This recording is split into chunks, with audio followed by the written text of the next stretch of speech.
Welcome back to Daily Flash. I'm Riesa, Pascal. It's time now for our weekly Boss Lady segment, and today's guest is a licensed mental health therapist who has dedicated her career to highlighting many incredibly important issues in mental health care. Please welcome to the show today's Boss Lady, LINDSEY HORVATICH. Hi, LINDSEY.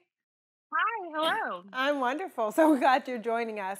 Mental health can be such a difficult and sometimes uncomfortable topic for people to talk about, let alone immerse themselves in it every single day, which is what you have been doing for years. So I have to ask how you became so passionate about this topic and why you decided to pursue a career in mental health therapy. It's a good question. I've been in practice for almost 10 years now, which is crazy to believe. And I did not start out on this path.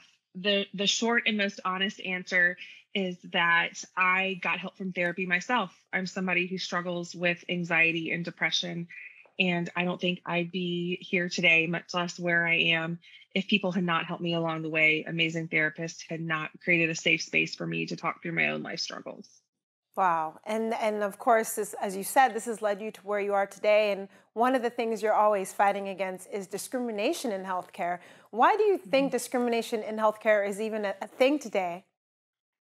I think it comes from a couple of different places. One is we love to throw around this word normal, and I don't think anybody actually knows what it means. We talk about people being acting normal, being neurotypical, and I think we really have to look at who's writing those definitions because what may be normal for one person is not for another.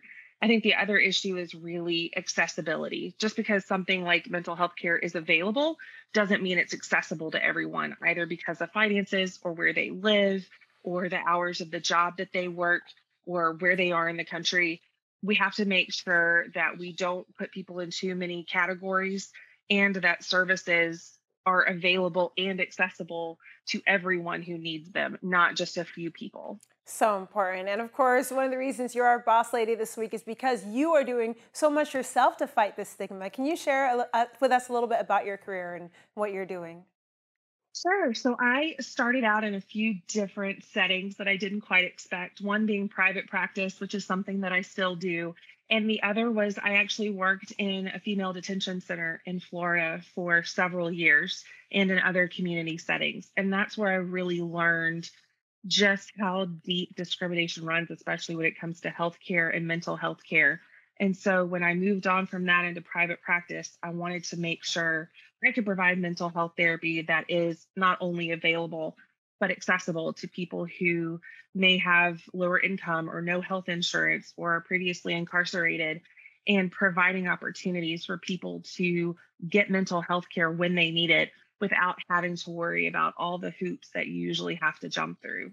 So that's Nice. something I still really enjoy doing today. So wonderful that you are doing that. We have about 30 seconds left. If you could share some encouragement for anyone watching who's hearing this and maybe they're struggling with their own mental health issues, but what is your encouragement for our viewers? Sure. My biggest one that I tell everybody is you do not have to struggle alone. There are so many great services and people who really want to help. And especially out of the last 2 years, everything we've been through collectively as individuals and as a country, there are so many different platforms for getting mental health now. So if you want to meet someone online, you can do that. If you want to meet in person, you can do that. And one thing I normally tell people to do is shop around for a therapist, find somebody you trust, and ask what they can do if finances are an issue. A lot of Right. us operate on something called a sliding scale. And a lot of therapists, including myself, will say, hey, what can you afford? And we'll make it fit in that because I don't ever want Wonderful. anybody to have to choose between mental health and groceries. They So just shouldn't have important. to do that. LINDSEY, thank you so much for your time today and for what you're doing to help those who are struggling with this very serious topic. And for those of you at home, if you know a boss lady, someone who's encouraging others with her challenges, be sure to drop me an email, Riesa@dailyflashshow.com. Let us know what she does that makes her a boss lady.